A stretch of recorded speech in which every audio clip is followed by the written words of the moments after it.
have 6 presentations actually today for the education session, but it seems we have 2 presentations are not going to be presented, although they are in the program. So therefore, I would like to start with the second presenter, using technology in legal education, urgency, benefits, risk, and challenges by Abdullah Navayesh. So we would like the presentation to be like 15 minutes. So there are 20 minutes altogether allocated for each presentation. In case of questions, so we can leave 5 minutes, okay? So thank you very much. So I would like to hand over to President. Okay, thank you. Good afternoon. I would like first thank my deep thanks to Applied Science University for giving me this opportunity to visit Bahrain, which I had nice memories, and to present my paper entitled of Using Technology in Legal Education, Urgency, Benefits, Risks, and Challenges. We have to pass to 4 topics. Before starting to present my paper, I would like to start with which the Irish thinker George Shaw said, progress is impossible without change, and those who can't change their minds can't change anything. That means change is important for all things, include legal education. Using technology in legal education has redefined legal education globally, research in tools of legal practice, and one can't ignore the fact that the role of technology has enhanced this through the world. Law students now have access to contents regardless of their physical location. Several of law's schools entered information and computer technology in their curriculums, such as IT crimes, or what called cyber crimes, e-commerce, digital evidence, e-arbitration, remote legal procedures. Also, law faculties now have libraries with computers, internet, and legal databases. At the postgraduate level, universities around the world now offer technology-related courses for legal participation. Benefit of using technology in legal education faced or has many advantages. It improves engagement. Also, it encourages individual learning, encourage collaboration between students in the same classroom, encourage more communication between the professors and the students, and also it allows us to give students access to data from a single location, help to prepare students for their profession future. But it faced many problems. Students may be used devices for non-course activities.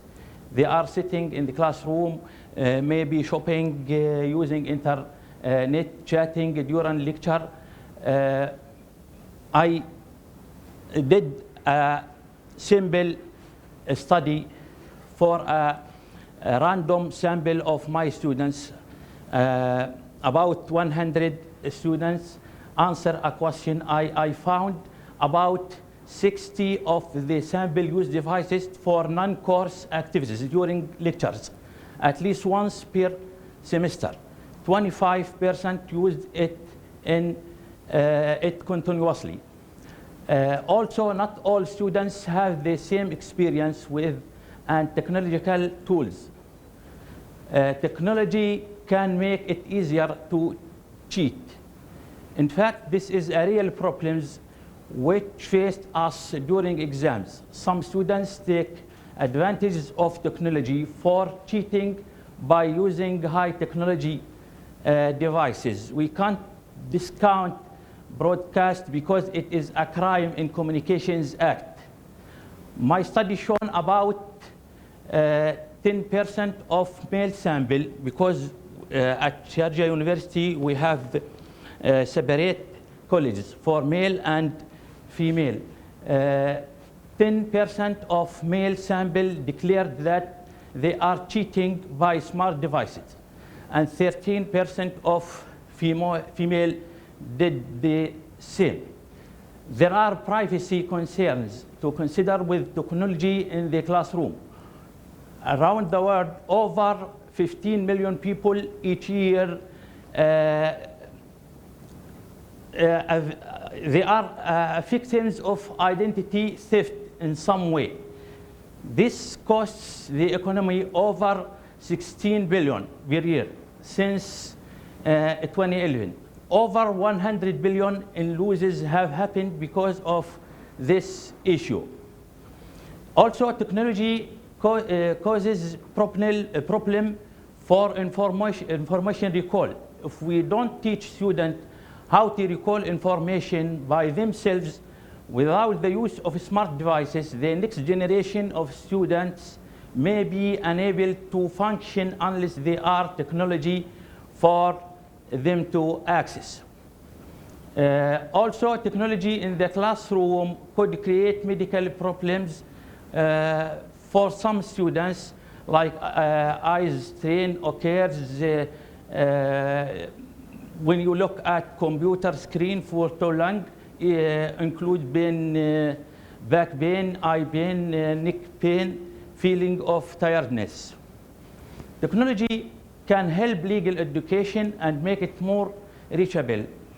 Alongside the benefits of technology in the field, employing in legal education has its risks, challenges, and drawback. We need to be wise about using technology. We should expect problems and complications when we transit from the traditional mode into embracing technology in our classroom. However, we should not let likely future issues stop us from seeking progress and improvement. Finally, the main challenge for jurists in the field of law is that law can't keep up with new technology. How to close the gap? Thank you. We have to change our way from traditional education to modern education. But we faced many problems, especially at the faculties of law, because many professors reject this modern technology. We forced it for him by regulations. We faced real problem in colleges of law, because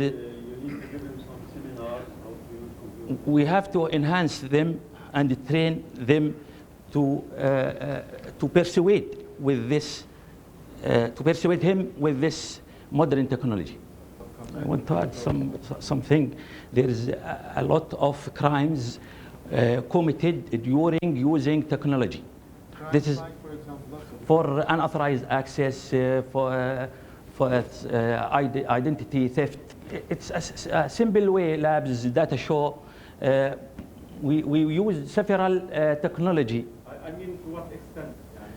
Video conference, communicate with the students with the Blackboard and other e-learning ways like this. But we have a real problem at colleges of law. Regular classes, but sometimes you use video conference for remote classes. Remote classes. At Sharjah University, we have 4 branches. I did this. We teach some postgraduate students by remote, by video conference.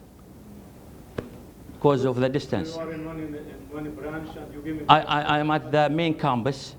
There is another branch called Khorfakan.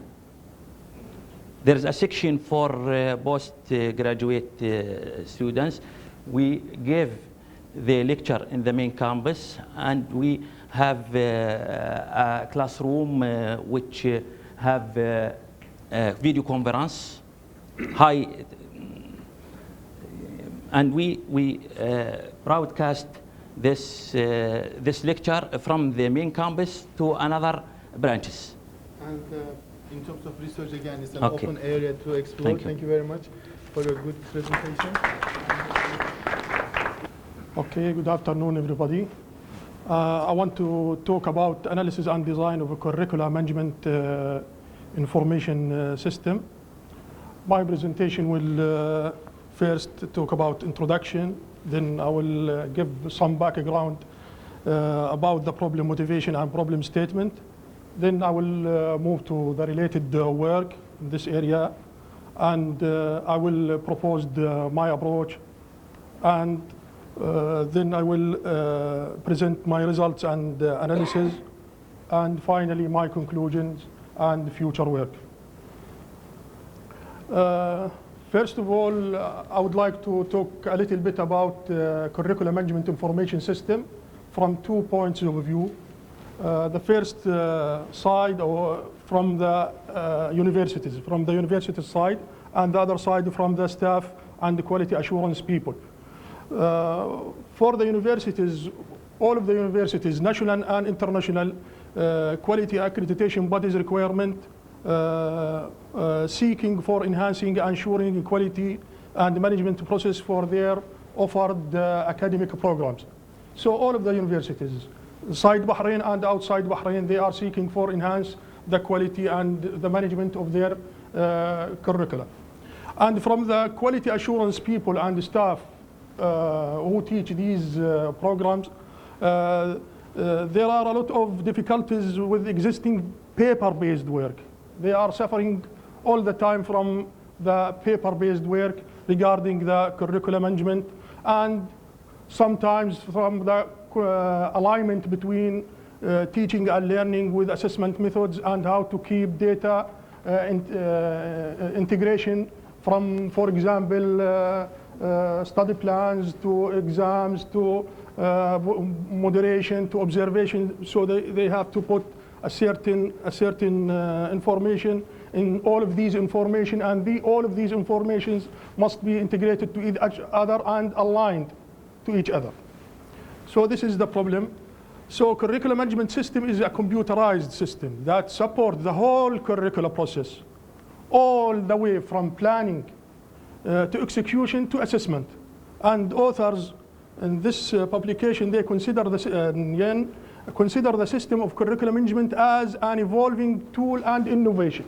It is an innovation, is increasingly used to promote quality, efficiency, and flexibility of teaching and learning. So most of the universities around the world nowadays seeking for curriculum management system to computerize the paper-based work regarding the quality. So paper-based curriculum management systems mostly result in two main challenges.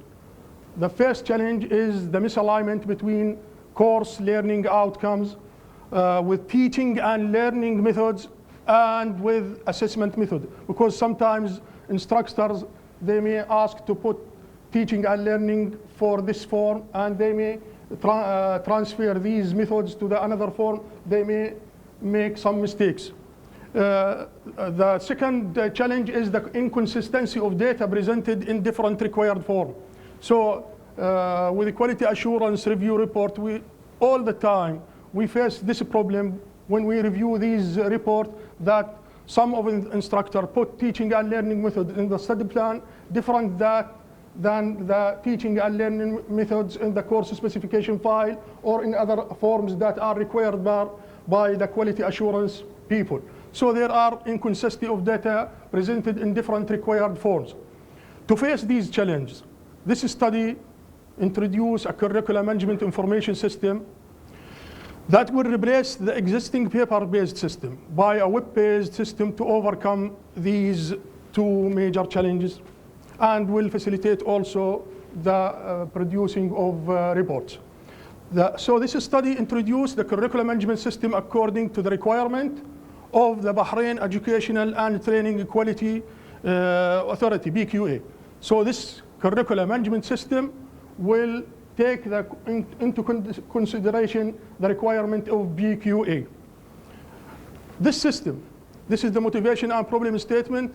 This system, so there are different users for this system, for the management, the instructor, the quality assurance, and the program coordinator.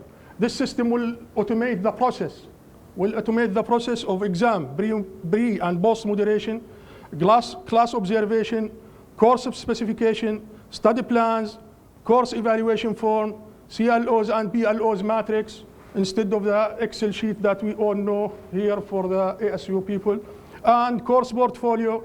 For course portfolio specifically, we will need just to upload the samples of the student work, and also the course evaluation report. So we will automate all of these paper-based work, and all of the items regarding the course learning outcome, assessment method, teaching method will be aligned and will be the same, because we will retrieve from the same database according to the proposed system. What is the related work for the curriculum management system? Most of the literature about curriculum management information system has been presented for specific academic programs internationally and according to their quality assurance bodies, because every university wants to meet the requirement of quality for their accreditation bodies.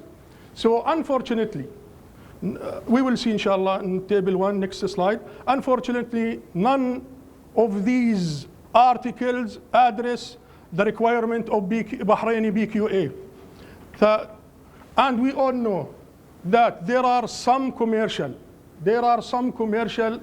curriculum management systems, but unfortunately are very expensive, and no acceptable system was traced in the market to support the requirement of BQA. I make this survey asking some of my colleagues in different universities at Bahrain, and there is no acceptable system from the commercial side. So, as we see here from the related work, all of these works are related to the accreditation for a specific requirement for a specific country. So, many curriculum management system, and here, for example, this is for Sur University, Oman, and this is for the Princess Noura, KSA, and China, Greece, USA. There are a lot, but each of these systems are specifically for quality and accreditation for a certain university. What is our approach to design this curriculum management information system? Our first step was identifying the problem, opportunities, and objectives by reviewing the quality assurance review reports on course portfolios from the Quality and Accreditation Center at ASU. So we read all of these and start to find and investigate all of these recommendations and notes on these reports. Then we met with different stakeholders for the proposed system, with instructors, with the program leader, quality unit management, and also the curriculum management people, the head of the department and the dean, to ask what are the problems, what are the opportunities. So we start analyzing, after we track these problems, we start analyzing the system needs using, this is an IT approach by using use cases and data flow diagram. Then we move to designing, and that is our purpose till now, before implementation, to design the database or ER diagram for the proposed system.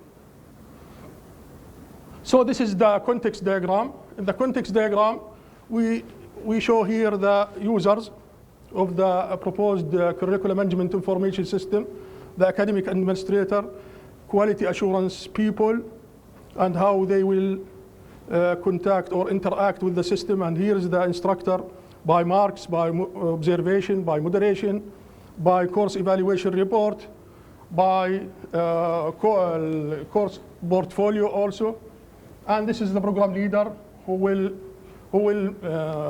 maintain the course alignment from course learning outcome, assessment, methods. So this is our system and our different users for the proposed system. This is the functional requirement. What are the functions for this system from different point of views for different stakeholders or users that will interact with this system?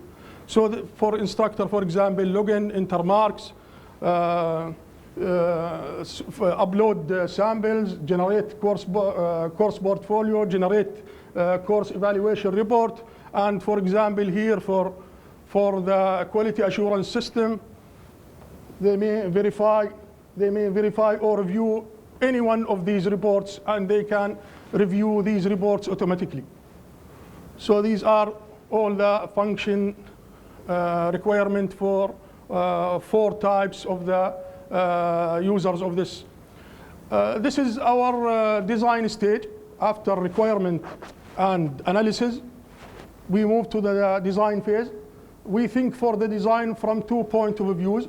The first, by using the course alignment, by proposing a bag of, for example, a bag of teaching and learning methods or assessment methods for each level of NQF. NQF means National Qualification Framework. So we may define a set of learning outcomes or assessment that the instructor may choose.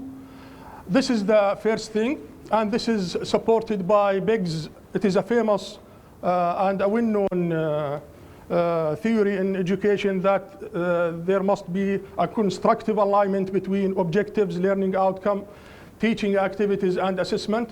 So this is our first pillar in the design for this proposed system. And the second one is the data integrity point of view from database point of view, that all of these forms, now see for example, here, this is the study plan.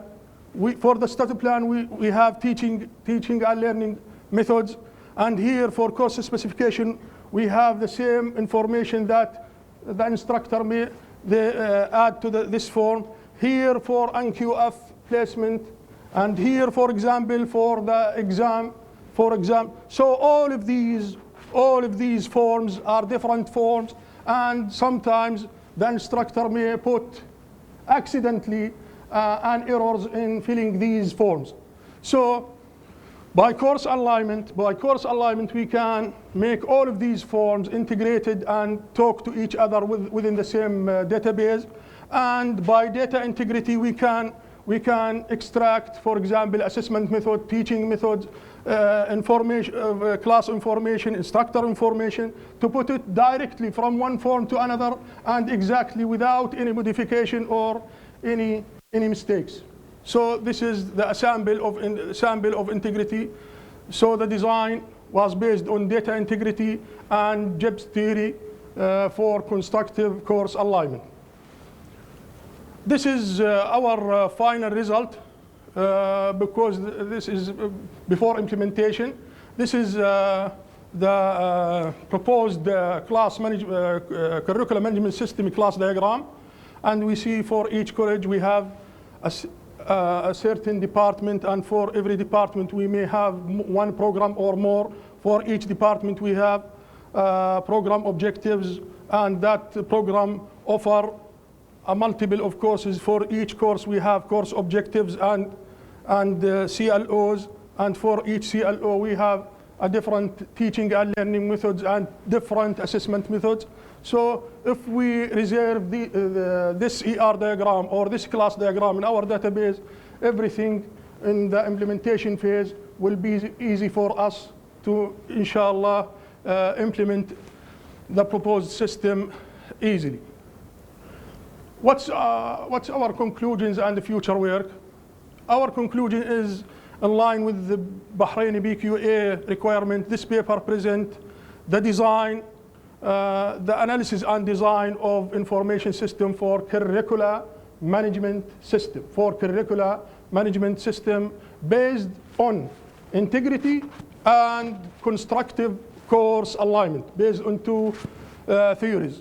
And as a future work, the implementation and testing of this information system will be proposed to validate the solution, and this paper can be valuable for researchers on course management system and the higher education institutes in Bahrain.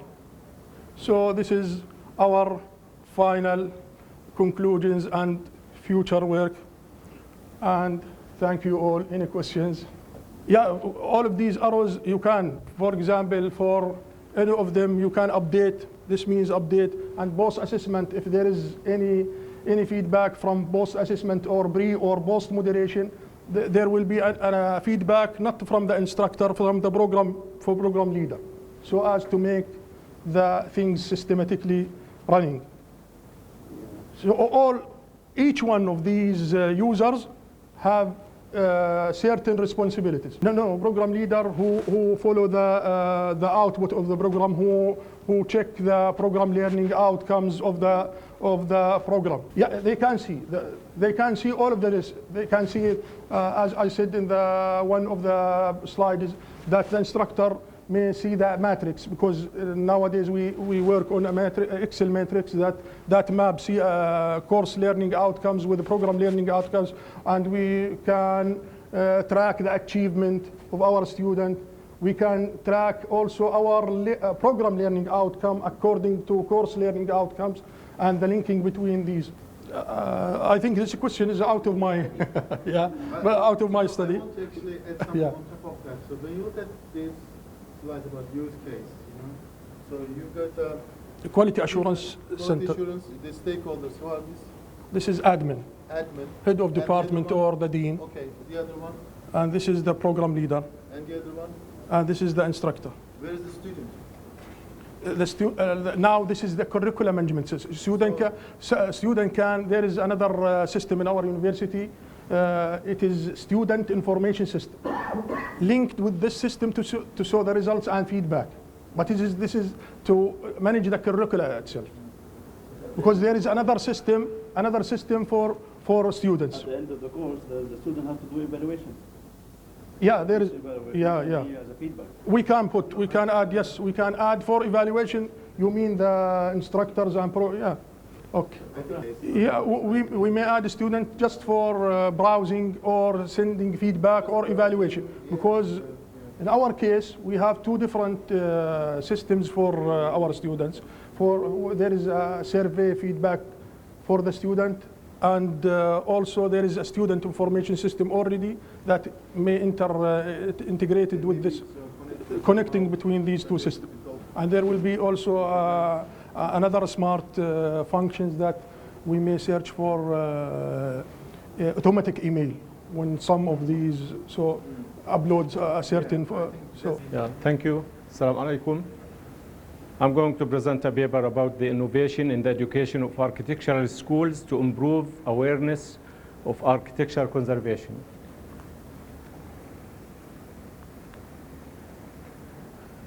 Architectural conservation here, I mean, is the protection, preservation, and management of buildings and sites to save them and make them useful. It's the wise management of architectural resources in a way to maintain, restore, enhance, and protect their quality and the quantity for sustainable benefits. Actually, it's said that a city without historic buildings is like a man without a memory. So they are very important to keep them and to increase the public awareness towards the conservation of such buildings.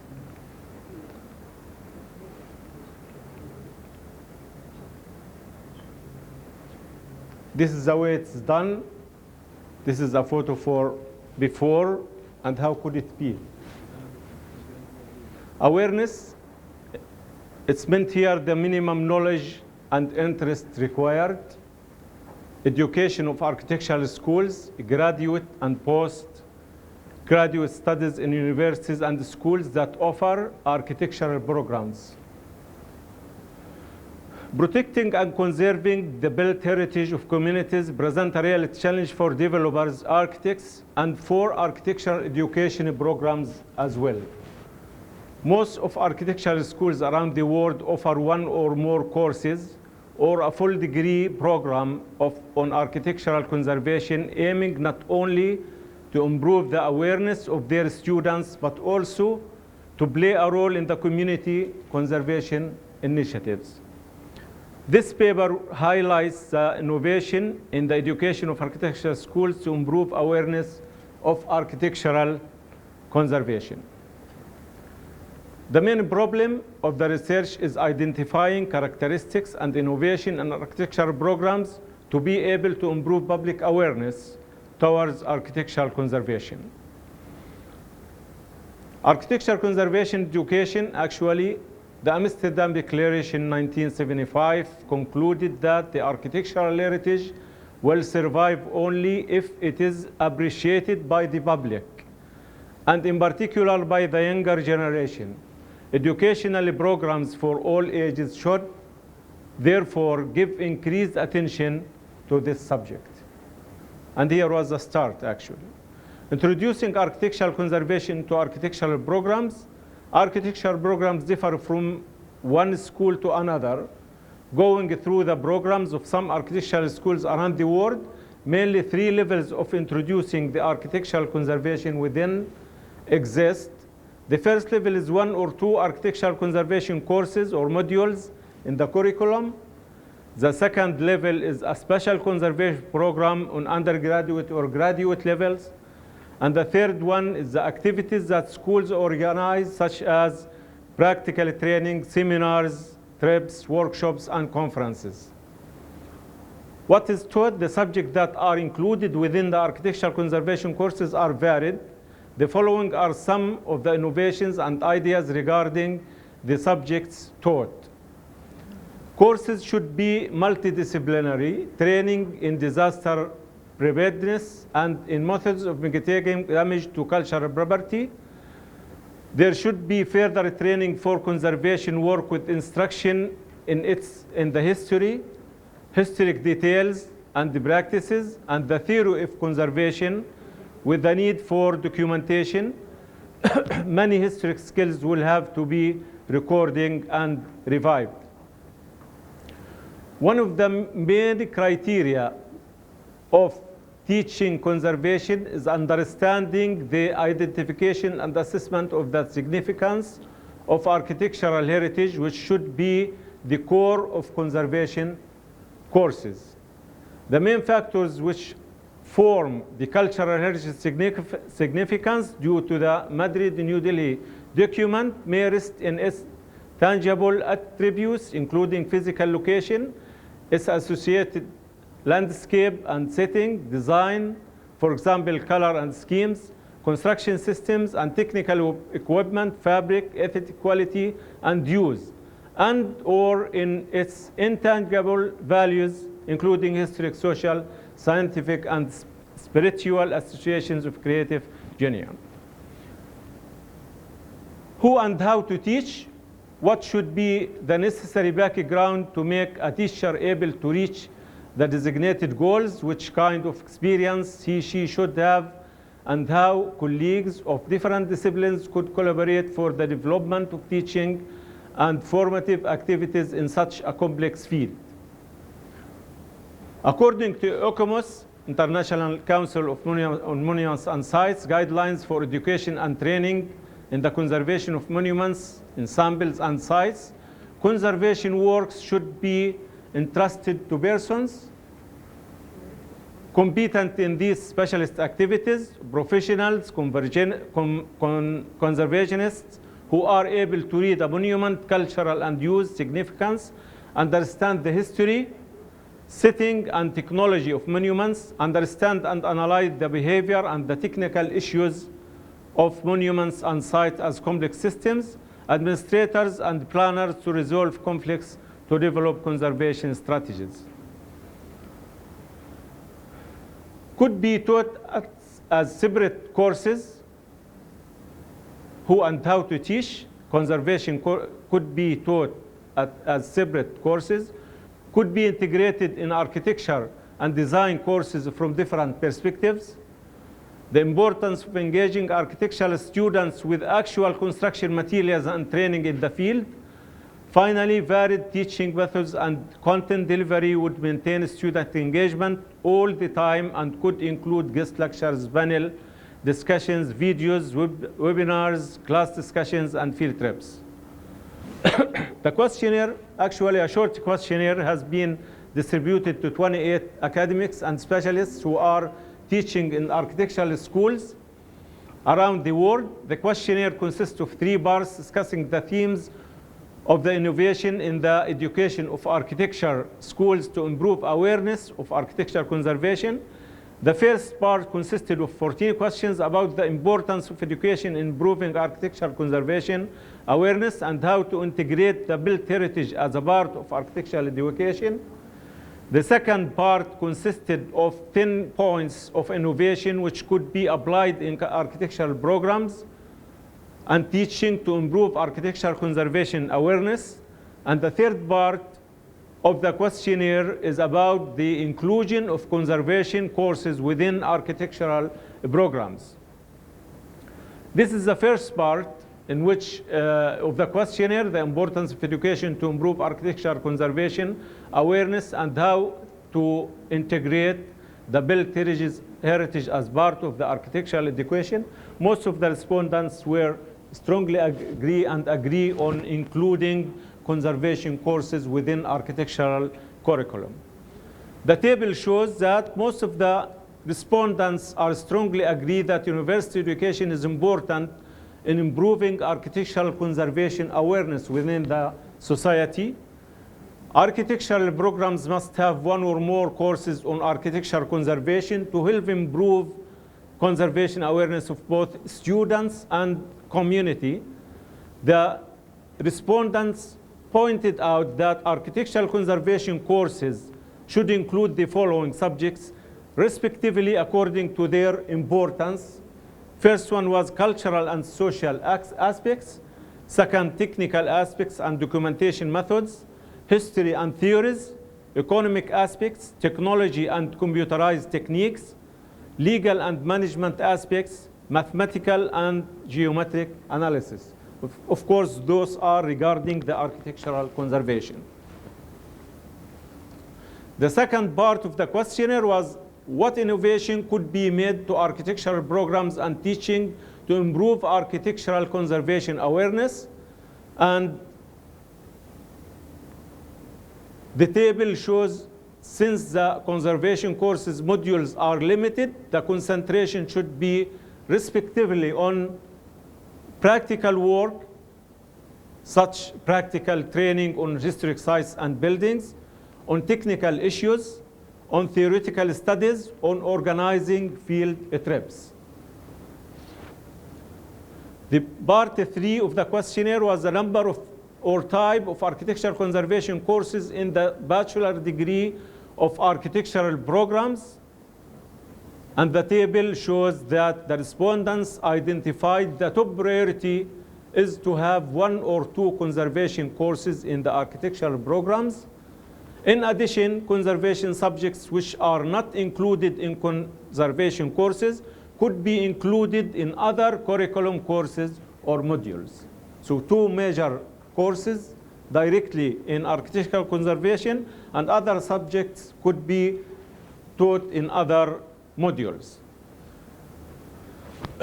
In conclusion, the paper concludes that the importance of introducing conservation courses modules in architectural programs, university education is very important in improving architectural conservation awareness, and therefore architectural programs must have 1 or 2 specialized courses on architectural conservation to help improve conservation awareness of both the students and community. Second, the inclusion of the conservation courses modules, architectural conservation courses modules, should include multidisciplinary subjects and activities such as cultural, social, technical, economic, legal aspects, documentation, history, theories, technology, mathematical and geometric analysis, adaptive reuse of historic buildings after restoration, linkage to sustainable conservation, and practical work such as practical training on historic sites and buildings, and finally field trips to historic sites and buildings locally and internationally. Third, the level of architecture conservation courses within the architecture program, introducing architecture conservation courses in the Bachelor of Architecture programs because they are spread all over most of the universities with many students in. The courses are 1 or 2 conservation courses, modules, because they are different other subjects taught within the program. There is no space for more than 2 courses in architecture conservation. In addition, conservation subjects which are not included in the architecture conservation courses could be taught in other curriculum courses modules. For example, the history of historic buildings could be taught in history of architecture, and so on. Strengthening the relationship between the university policies and the local community needs, and the design studio, the last conclusion was the design studio, which is a major in architectural studies. You find design studios in each semester.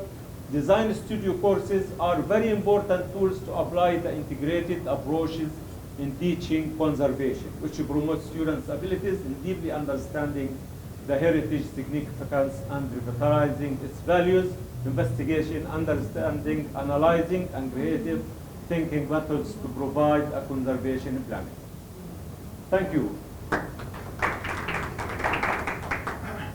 Any questions? So can I just invite our final presenter, Oda El JUC? I'm here, Charles here, and IT department here.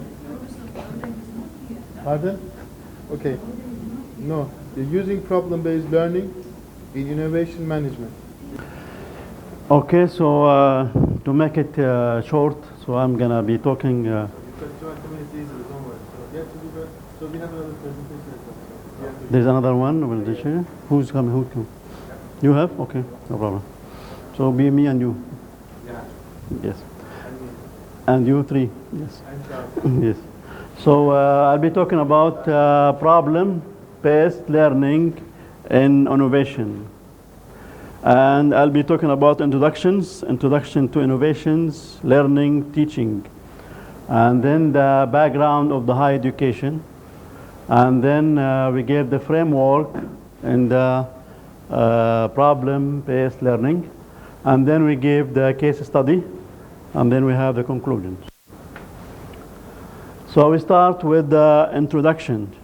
As you know, as I asked the question, why our students don't have any innovation comparing to the Europeans and to the Japan and the Americans? Anybody have a question? Have an answer? Yeah, I asked somebody in Germany. When the innovation started. He said in 1912, and when it started in Arab countries in 2012, after 100 years. As they, yeah, no, I never had another. Any answer? Nobody has an answer. Okay, they asked the Japanese, why you are improving? What their answer? Because we take care of our teachers. The problem with the teachers, not the students. So they pay the teachers the same salary as the minister. So in our Arab countries, the teacher, he has to work after what? After job to have a decent life. What can he give to the students? Doesn't have time to teach. So that's the big problem, is the teachers. We should take care of the teachers of the schools. That's the big problem. The higher education in the Gulf area, they used to have good money from the oils. And now if the oil go down, then there will be some cutting down on the budget. And there will be no research, there is nobody, or used to send a lot of people outside abroad to study. Now they don't do that because there's not enough money. Or I was in Oman, and when I was there, there was the decrease in the salary, on the price of the oil. So we apply for research, and the research takes, it needs 1 million dinar, 1 million riyal Omani. So they cannot pay us because they say we don't have money because the price of the oil is going down. So there is a demand for the higher education to graduate good students, to have a good jobs, to have a good social life. The same idea, we move to this idea. In order to have innovation, you should have first what? The ideal. Ideal, which is thinking. Thinking of, as we say, we are problem-based learning. So you take a case study and you thinking about this case study, and from this case study you get some ideas. And then after you get the ideas, you implement the ideas. And after that, learning from your mistakes. You are learning from your mistake to have a better case study. You start with some case study from industry, from the community, and then you study this case study, and from the case study you come with the new ideas. That's innovation, new ideas. And from this new ideas you implement it. And after you implement it, you take evaluation, you learn from your mistakes. So that's the big idea. Anybody has another discussion here? I think we can have discussion at the end. Later. Okay. Then we move to the example or the case study in Arabian Gulf University. Here we have what? Can we make it bigger or we cannot make it bigger? No, I think we should have made it bigger than Myself, oh yes. Okay, so I have to explain it. Let's see. The first one is the problem-based learning. That's the students or the one who is going to learn. And then we have the student-centered learning. That's the labs or the labs we have. Then we have the research skills. That's the libraries. And then we have the industry. Okay. So here we have what? We have the students, and this student will take some ideas from the industry, from the communities. And then, of course, there will be interaction between the learner in the university and the industry. That's what they do in the Europe's and in American. In Arab countries, they don't do that. There's a big gap between the learner in the university and the industry. They don't trust each other. So usually in America, the industry have a problems. They take it to the university. The university will give the solution, usually. And also the government, they got involved. And the government, they have also military stuff. So they give it as a research to the university. And the university will have their professors, and they learn from the old used military, and they try to come with the new ideas, which is innovation, new ideas of the old military, using, of course, the new technology. So here we have in our labs, we have an innovation lab, and also now we have an open sources. You know what's open sources? Anybody have an idea? Open source. Open sources, that's software in the internet. You can go and get it, but there is a problem with this open source. What's the problem? Everybody can enter it, and there's no security, yes. And always the one who made it, or the one who created, or the administrator, he make for himself a back door. So anything you do, he will know about it. So you will be under his mercy. So here we say the students will interact with the industry to take the case studies or to take some problems to solve it. Now, of course, the student will use science and technology and innovation, new ideas, and also research and development. Now for the student center, this is the innovation lab, the open sources, and of course the computer labs and internet. Now for the research skills, usually before it was library only. And if you don't have a book, you have to go to travel to China to bring the book. Now we have the e-library, we have the e-books, we have e-journals. So, but the university has to pay. They have to pay to have e-libraries. And then we have the industrials. In Bahrain, we have Aramco, or we deal with Aramco with the oil companies, and we deal with some company called SABIC, which is in the chemical productions, and we deal with ALPA, which deal with aluminum in Bahrain. So here we are dealing with companies.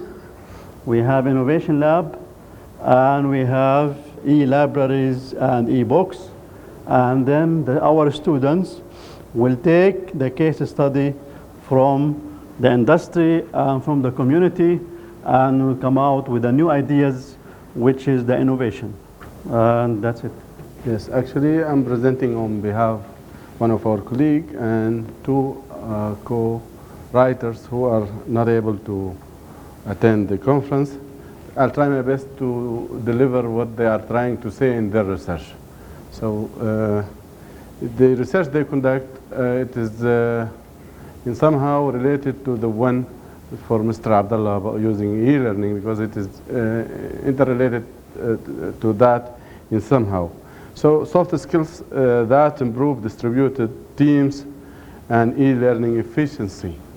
So distributed teams, the term distributed teams, that it refers to people who that conducting work in a virtual approach, in a virtual office with no limit of the timing hours. There is no time constraint for their work. And I think they are trying, they conduct this research content introduction, some educational environment, professional environments, and monitoring and measuring interaction, some field work and statistics they conduct, and questionnaire, and some next steps or future topics they conclude. Distributed teams, everybody knows distributed teams mode is growing globally. Soft skills such as communication, participation, motivation, and leadership are keys to the to distribution team performance. Besides, professionals and educators around the world agree that motivation and engagement directly and positively influence performance. On the other hand, with the eruption of the information technologies, new opportunities and challenges appears. So the main goal for this research is to analyze IT impact on motivation, engagement, and performance within educational and professional distributed teams.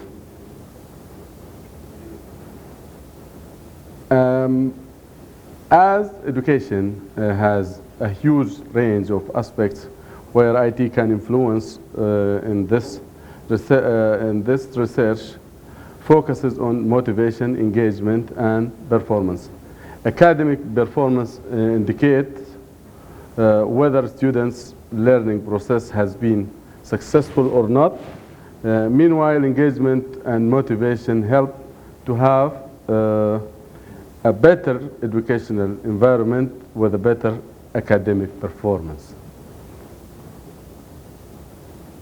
So, in the world where educators use to decide about which IT tools they should integrate into their teaching processes, it's important to clarify and point out the impact of these tools based on academic research. Several research works have been analyzed regarding IT impact on academic environment using e-learning are the most similar work methodology to distributed teams in business. I will add to them, to the writers from my own experience, that when we decided to use the platform, or e-learning platform, we used to conduct some study about which platform we will use for the university, and we selected to use Moodle.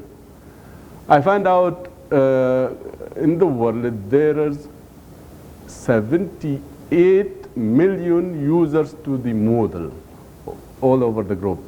And there are, I think, 100 million users for Blackboard all over the globe as a platform for e-learning. So e-learning tools are widely used, and definitely it can help in the work of the distributed teams in business. So some expectations and achievement, some important facts regarding this research is expectations and student achievement goals were positive predictors for success. This is feature 2010.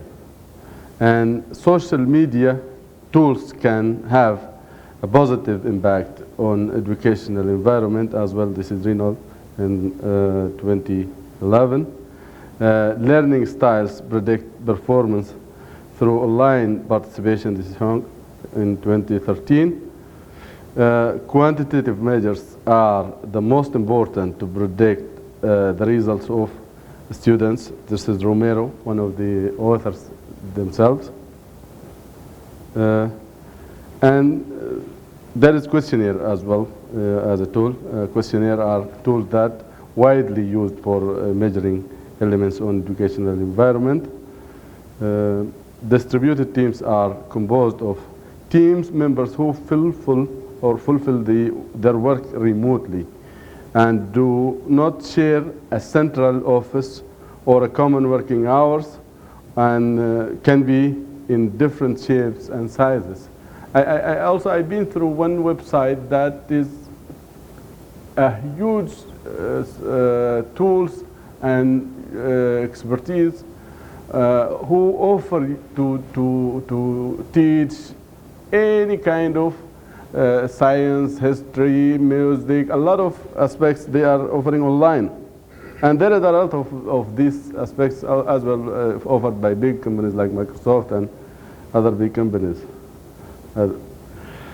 I'll move to some professional data that gathered in their research. Share of workers performing some work remotely in some different areas like retail, education, training, library, healthcare. This graph will show the share of this, the number of these remote workers or distributed teams. Also, some professional data about the struggle with working remotely, the problems or the challenges or the issues that face any worker in this manner is finding reliable Wi-Fi, time zone challenge, because since you are delivering online, you may deliver it in the early morning in some areas of the world. Staying motivated, distraction at home, and collaboration, communicating, and loneliness.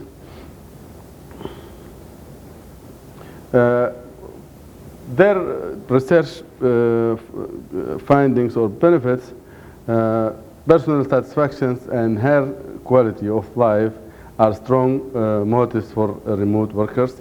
30% of remote workers reported an annual saving range of 1 to 2 months when working remotely. 50% claim that remote work feasibility increases their loyalty to their employers. 45% say they are getting more sleep. 42% are eating healthier, and 53% report reduced stress. And we will move for some field work they conducted and some next information. They conducted, I think, questionnaire. Which soft skills are most important for your students to have? So the responders appear in this graph. They find out participation, communication, motivation, leadership, and emotional intelligence. So it sounds strange that participation is only 4%, but and somehow participation is interrelated to motivation. So I think the responders to their questionnaire are they choose motivation over participation more.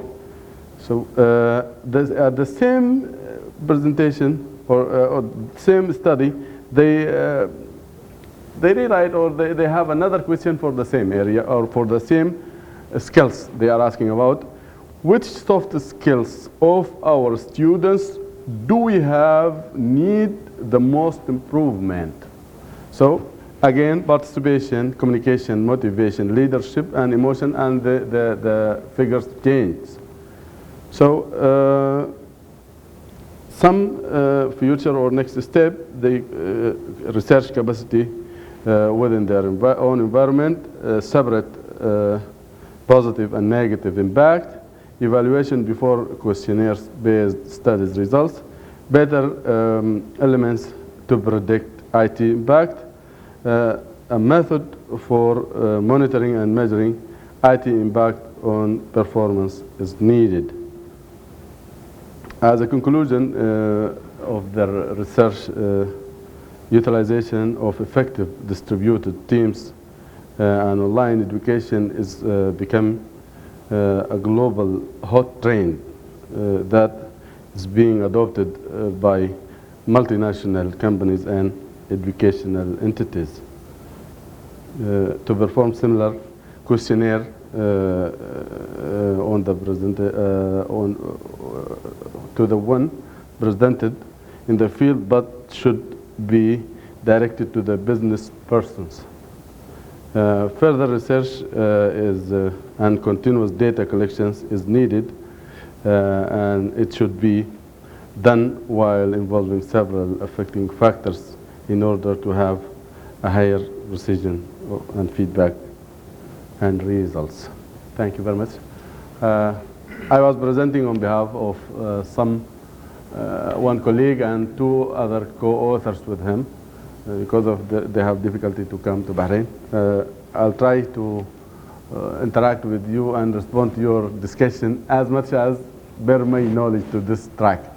So it is near to my track. Feel free to ask any question about the distributed teams. And you can. I'll try to let us do it in a discussion approach. I can. I'll try to answer to my knowledge because I'm not the writer. So let me try. I am in the field actually of IT, so maybe I can elaborate with my own experience and some useful. Can you tell me your name first? My name is Rifat Hussein. I am the ICT director of the Applied Science University. Thank you. Welcome. Okay. I think technology. I think now technology it is enabling people to interact like same face to face. There is nothing barrier. If you have a good connections, you can discuss, conduct discussion with me. You can deliver your ideas. You can teach me. I can reply back to your concerns.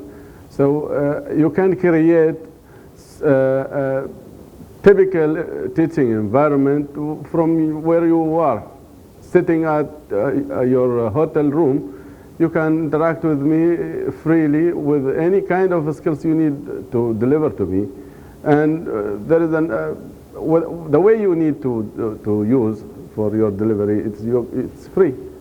I think there is no problem in delivering the courses or trainings or any kind of teaching. Hey, ladies and gentlemen, good afternoon. My name is Adil. Today we're going to talk about our qualitative research supporting the growth and development of SMEs in the Kingdom of Bahrain. Both me and my colleague, Dr. Ragab, will answer any questions. By the way, the funny thing about this presentation is that I don't have to answer questions. Any question you will ask, I will refer to him. So it's going to be an easy job for me, okay? I'm going to talk about SMEs in Bahrain, the challenges, the support, the stages, and all the other funny things. But let's begin with the main highlights, if I would be able to operate this. So these are the main elements that we are going to talk about: an introduction, importance of the study, objectives of the study, stages of governmental support to SMEs, the status quo, SMEs in Bahrain, challenges of SMEs in Bahrain, the Bahrain strategy to increase the SMEs' contribution to GDP, and we will end up by results and conclusion and recommendations. Okay, for those of you who haven't heard, Bahrain got a total comprehensive vision called the 2030. Actually, it includes all aspects of life, but the main or the core element here is the economy, okay? So in this vision, 2030, Bahrain is aiming at building up the economy and in the same time increasing the welfare of everybody's life. It is centered around solidifying a coordinated financial government, but the main pillars here are competitiveness, integrity, and sustainability. Starting in the 90s, Bahrain has grown an ecosystem of state establishments, the main reason of which is to support the development of SMEs from the startup vision, monitoring, supporting to the end. Small enterprises play a significant and developing role in the Bahraini economy. Actually, SMEs represent more than 95% of the registered local organizations in the country. Importance of the study, actually we have two important elements.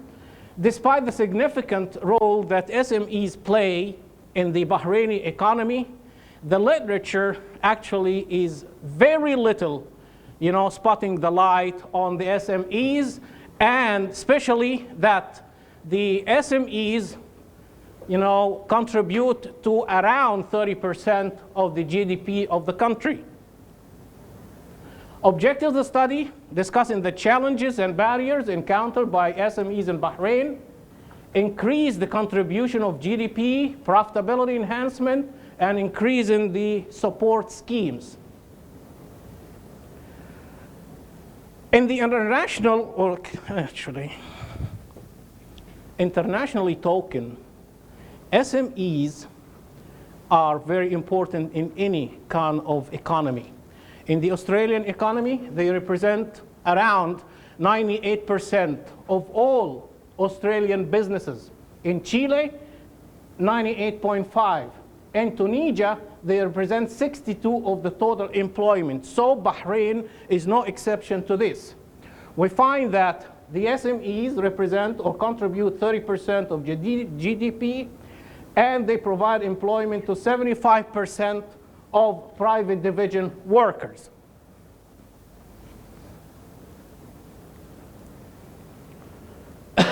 the government focused on strengthening the role of micro, small, and medium enterprises, okay, through some initiatives conducted by the Ministry of Industry, Commerce, and Tourism.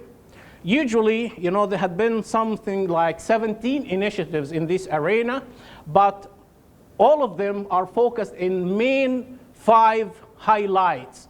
You know, access to finance, access to the market, technology support, evaluation support, and lessons learned. The government actually set up or established an organization called Tamkeen. Tamkeen in English means empowerment. Okay, they are seeking the empowerment of people, of Bahraini people, and the empowerment of entrepreneurs, the small and medium-sized enterprises. The main job of Tamkeen is to support and monitor the growth of the small and medium-sized enterprises. In 2012, they did some sort of a mechanism for the support of SMEs. This support was represented in 7 stages. The stage 1 is the development of the project requirements, and then analysis of the current situation, then evaluation of the products and services of the different enterprises. Sorry, I pay for that. In stage 4, we will have the selection of the small and medium prizes. Is it working?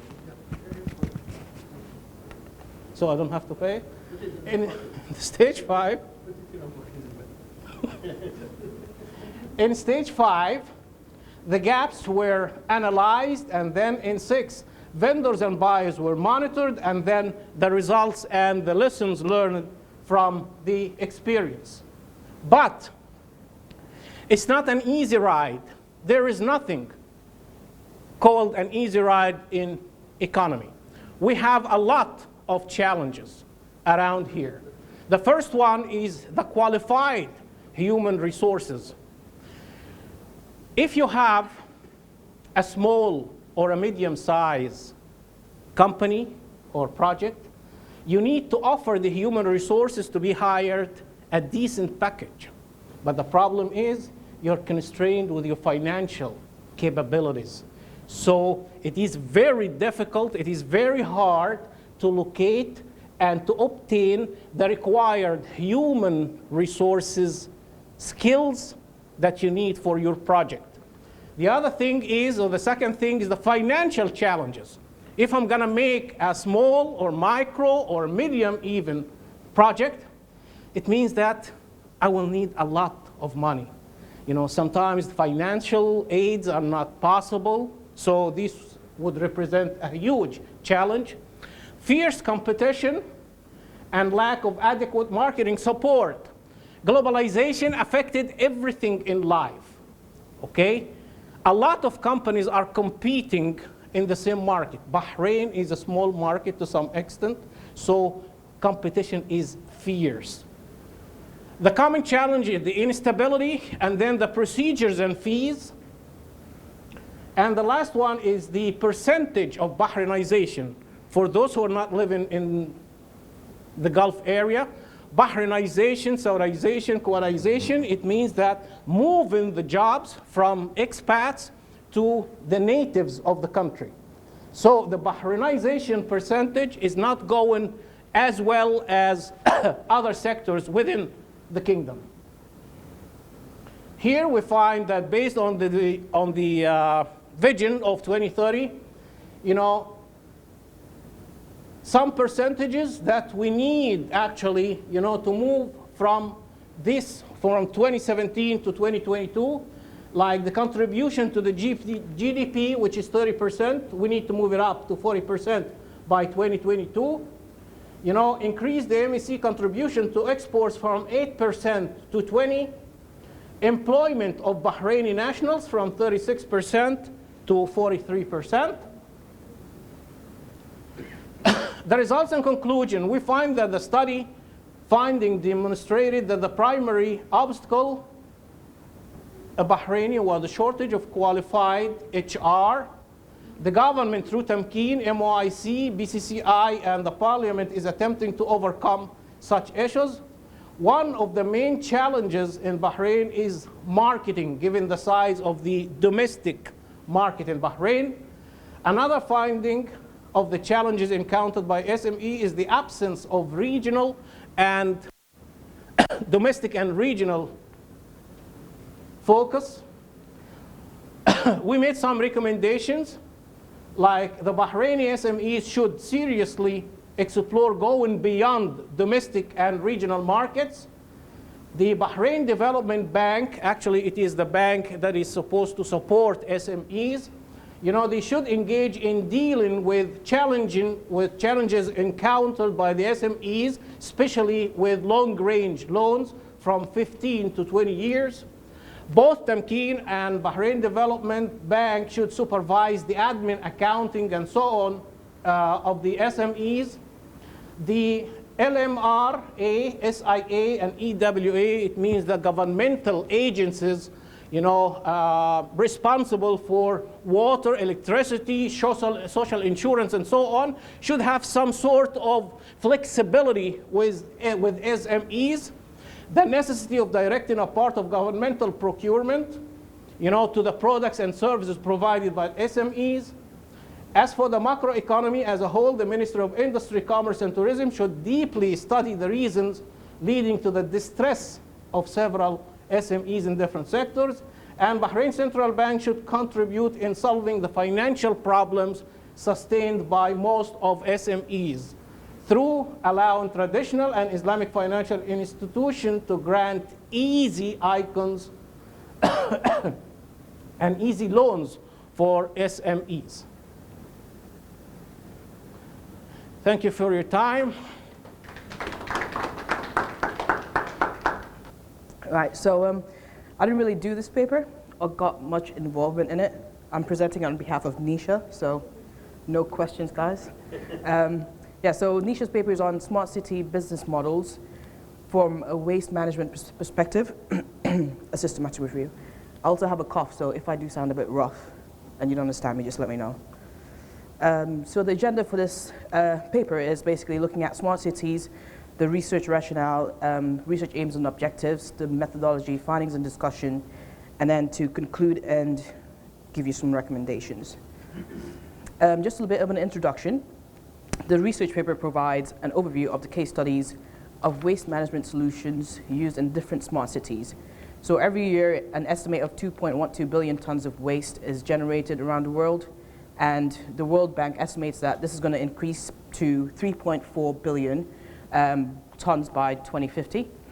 The waste has to be handled and treated based on its type and generated in different countries as well. This develops the need for different business models and the need for technology advancements. Planning for urbanization and better management of cities is therefore not only important for the quality of life for those living in our cities and towns, but also because it contributes to a better investment climate. A business model can be defined as three core components of creating, delivering, and capturing value in the economic, social, and cultural forms of value. That's a definition by Anthropoulos. So the research rationale, the McKinsey Global Institute has estimated that between now and 2025, the world's urban population will grow by 65 million people per year. By 2050, 66% of the world population would live in urban areas, and cities are facing issues like traffic congestion, dispute urban framework, health issues, and energy shortages, increasing crime rates, and so on. And this is leading to social and economic imbalance among citizens. Can I just read this? Oh, okay, skip that. So just a few of the city challenges, challenges the cities face. So we've got a list of a few, such as mobility, safety and security, energy, wastewater, education, healthcare, citizen services, public spaces, jobs, and economic development. And it's just expanded a bit further underneath.